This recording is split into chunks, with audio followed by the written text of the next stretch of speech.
पहली बात तो बड़ा काम किया है भाई संजय जी ने और आप सब लोगों ने मिलकर। बहुत बड़ी बात है ये। आदरणीय पांडे जी बैठे हैं, वेद प्रकाश जी, हम लोगों के बड़े ही पुराने अभिन्न लोग यहाँ पर बैठे हैं, डॉक्टर अम्बरीश अम्बर जी, सब लोग बैठे हैं। समय काफ़ी हो चुका है, मैं 2-3 मिनट में अपना काव्य पाठ करूँगा। अच्छे लोग बैठे हैं तो सुनिएगा। मेरा एक प्रबंध काव्य है रानी लक्ष्मीबाई, तो उसमें से चौथे सर्ग के 4-5 छंद पढ़ता हूँ, बस 4-5 मिनट के अंदर काव्य पाठ करता हूँ। डलहौजी ने लेटर लिखा रानी को कि आप झांसी से बाहर जाइए, तो वो चिट्ठी पढ़ करके रानी को लगा कैसा, अगर इन छंदों में रानी का शौर्य, रानी का ओज, रानी की देशभक्ति आ जाए तो बताना। आप सब लोग मेरे मित्र हैं, बहनें बैठी हैं, सुनिएगा। रानी ने वो चिट्ठी पढ़ी तो लगा रानी को कैसे, सुनिएगा कि लाल लाल आंखें हुई भौहें हो गई कुटिल। लाल लाल आंखें हुई, घनाक्षरी छंद हैं कि लाल लाल आंखें हुई भौहें हो गई कुटिल, बोली झांसी नहीं दूंगी प्राणों से भी प्यारी है। लाल लाल आंखें हुई भौहें हो गई कुटिल, बोली झांसी नहीं दूंगी प्राणों से भी प्यारी है। और कौन ऐसा वीर दुनिया में पैदा हो गया है, किसका पिया है दूध कौन महतारी। क्या बात है। लाल लाल आंखें हुई भौहें हो गई कुटिल, बोली झांसी नहीं दूंगी प्राणों से भी प्यारी है। और कौन वैसा वीर दुनिया में पैदा हो गया है, किसका पिया है दूध कौन महतारी है। किसके ही सिर पर मौत मंडरा रही है, किस घर आज यमराज की तैयारी है, किस घर आज यमराज की तैयारी है। और पूरी दुनिया के लोग कान खोल कर सुने, झांसी है हमारी है, हमारी है, हमारी है। जब पढ़ने सुनिएगा कि जब तक तन में रहेंगे शेष मेरे प्राण कोई भी न छू सकेगा पुरखों की थाती को। ये घनाक्षरी छंद है कि जब तक तन में रहेंगे शेष मेरे प्राण कोई भी न छू सकेगा पुरखों की थाती को। मातृभूमि मंदिर की भांस सदा वंदनी, सदा मैं संवारती रहूंगी दिया बाती को। और जानती हूं ब्रिटिश हुकूमत को भली भांति, खूब जानती हूं डलहौजी पक्षघाती को, खूब जानती हूं डलहौजी पक्षघाती को। और भरे दरबार में गरज कर रानी बोली, फाड़ कर फेंक दिया भेजी गई पाती को। धूर्त डलहौजी जाने कौन से मुगालते में मोड़ने का स्वप्न पाले वेगवान धार को। और शायद पता नहीं है उसने न देखा कभी अरिमुंड नासनी हमारी तलवार को, कि लंदन की एक एक ईंट को उखाड़ कर फेंक दूंगी और तोड़ दूंगी अत्याचार को। और पापियों को शीश धड़ से उतार कर शीघ्र कम कर दूंगी इस पृथ्वी के भार को। सारे लोग जय जयकार कर उठे और बार बार जय बोली झांसी वाली रानी की। स्वाभिमान एवरेस्ट पर चढ़कर बोला, नींव रखी जा रही थी अगली कहानी की। बच्चा बच्चा बोल उठा, झांसी नहीं देंगे हम, कसम शिवा की और कसम भवानी की। और बेतवा की लहरों ने कहा, झांसी नहीं देंगे कसम बुंदेलखंड वाले इस पानी की। और इस युद्ध में कितने लोगों ने रानी का साथ दिया, एक क्षण देखिएगा। 14,000 मुसलमानों ने रानी के साथ में बैठ करके अपना योगदान दिया। मैंने लिखा कि योगियों पुजारियों ने छोड़ जप तप यज्ञ। बस 2-3 मिनट और सुन लें, बस धन्यवाद धन्यवाद। आप दूसरी मुलाकात है आपकी। जी जी बैठे यो, बस ये समय कविता में चला जाए, माला पहनाने वाला तो और अच्छा है जी। धन्यवाद। बस आइए। मैं क्या सुना रहा था। हाँ, 14,000 मुसलमानों ने साथ दिया रानी का।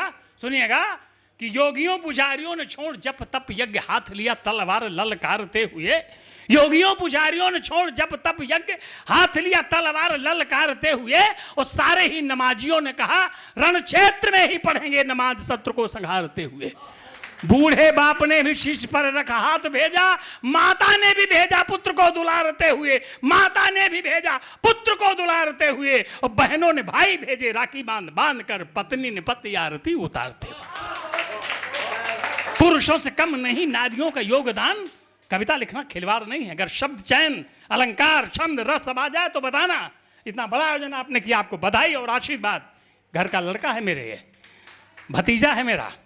पुरुषों से कम नहीं नारियों का योगदान, पुरुषों से कम नहीं नारियों का योगदान। शब्द कहां पाऊंगा उनकी कहानी को। रौद्रूप विकराल चेहरा था लाल लाल, काम किया बेमिसाल नमन भवानी को। युद्ध करने में धन की न कोई कमी आए, तरसे न कोई भी सिपाही खाना पानी को, तरसे न कोई भी सिपाही खाना पानी को। और सारी महिलाओं ने खुशी खुशी उतार कर जेवरात सौंप दिया झांसी वाली रानी। और अंत में 2 छंद पढ़कर, छंद तो पूरा प्रबंध काव्य है, 7 सर्ग हैं, समय बहुत कम है, बड़ा समय हुआ है, 2 छंद पढ़ करके खत्म करते हैं।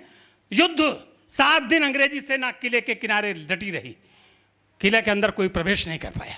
एक देशद्रोही ने गेट खोल दिया। पूरी सेना मिलिट्री अंग्रेजों की किले के अंदर तलवार लेकर ढूंढ रही, रानी कहाँ है, जिंदा या मुर्दा रानी हमको चाहिए। 21 वर्ष की रानी का शौर्य, उसकी चेतना, उसका वीरत्व, देशभक्ति अगर छंदों में आ जाए तो बताना। रानी ने कहा मैं यहाँ हूं, जिसको लड़ना हो सामने आओ। सामने से सिंहनी दहाड़ती हुई इसी आई, सामने से सिंहनी दहाड़ती हुई इसी आई, दोनों हाथ लिए तलवार भारी भारी थी, दांतों में लगाम, मुखमंडल ललाम, काम करने तमाम आई लिए छवि न्यारी थी। और टप टप टप टप टप करती किशोर, सुंदर सफेद शुभ अश्व की सवारी थी। पल भर के लिए निहारने लगे स्वरूप, नारी रूप धरे मानो कोई अवतारी थी। समर के बीच मानो बिजली चमक गई, चारों ओर तेज पुंज रात चितराई है, साथ में अनेक भट्ट महाभट्ट बलवान, लग रहा पूरी झांसी साथ साथ आई है। और सुनिए, लग रहा पूरी झांसी साथ साथ आई है। ब्रिटिश हुकूमत को करने विदाई अब रणचंडिका ने मानो कसम उठाई है। और कौन कभी कर सकता है युद्ध का बखान, किसकी कलम में ही ऐसी रोशनाई। और एक छंद तो मां सरस्वती ने ऐसा लिखा दिया कि मैं खुद सोचता रहा कि कैसे लिख गया आदरणीय पांडे जी। 12 बजे युद्ध हो रहा है, मैंने सिर को मैंने मुंड कहा, धड़ को मैंने रुंड कहा। प्रयोग देखिएगा, सब कवि बैठे हैं, सुनिएगा, कोई छोटा बड़ा कवि नहीं होता, सब लोग बड़े हैं, सब लोग बड़े हैं, सब अच्छा लिखते हैं। मैं बड़ी देर से सबको सुन रहा था, सभी लोगों की कलम सिद्ध है, प्रयास करिए। एक क्षण सुनिएगा, 12 बजे युद्ध हो रहा है, रानी लक्ष्मीबाई युद्ध में लड़ रही है। सुनिएगा कि शौर्य चेतना का ज्वार मन में अपार लिए, दादा शौर्य चेतना का ज्वार मन में अपार लिए, करती नमन व प्रणाम अंशुमाली को। यमक श्लेष उत्प्रेक्षा अगर अलंकार आ जाए तो बताना कविता की साधना कैसी हुई है। यो है, शौर्य चेतना का ज्वार मन में अपार लिए, करती नमन व प्रणाम अंशुमाली को। और धड़ धड़ धड़ा धड़ धड़ से उतार शीश, होकर प्रसन्न देख रही थी भुजाली को। खप्पर में अरियों का रक्त भर भर कर अर्पित कर रही आज महाकाली को, अर्पित कर रही आज महाकाली को। और रुंड रुंड से सजा रही थी रण क्षेत्र पूरा, मुंड मुंड देती जा रही थी मुंड मारी। रानी सम्रांगण में कहर मचाती हुई सारे शत्रु दल को संघारती चली गई। और लपक लपक तान तान कर तलवार एक साथ सैकड़ों को मारती चली गई। मानो शमशान वाले देवता की पूजा कर हाथ लेकर आरती उतारती चली गई। और झांसी वाली रानी बलिदानी बड़ी मर्दानी, भारत के भाग्य को संवारती चली गई। अंतिम छंद और सुन ले अनुप्रास का, चम चम चमा चम चम चमा चम चम चम चम चमा चम चम चमा चम चम, चारों ओर ऐसी तलवार चमकाई थी, पल में इधर और पल में उधर, मानो दमक दमक दुति दामिनी की पाई थी। अरे क्या सुनते हैं साहब कविता। चम चम चमा चम चम चमा चम चम, चारों ओर ऐसी तलवार चमकाई थी, पल में इधर और पल में उधर, मानो दमक दमक दुति दामिनी की पाई थी। बिना मारे कितने ही मर जाते थे किशोर, शत्रु सेना कांप कांप कर खोप खाई थी। और जाने कौन देवी देवता की पूजी पाठ कर झांसी वाली रानी आज लड़ने को आई थी। अंतिम क्षण सुन लो, मजा आ जाएगा कि बाल वृद्ध वनिता सभी में युद्ध का जुनून, बाल वृद्ध वनिता सभी में युद्ध का जुनून। घड़ी ना देखिए, जब पढ़ते हैं तो घड़ियां देश के रुक जाती हैं। बाल वृद्ध वनिता सभी में युद्ध का जुनून, हर हर महादेव बोल रही टोलियां।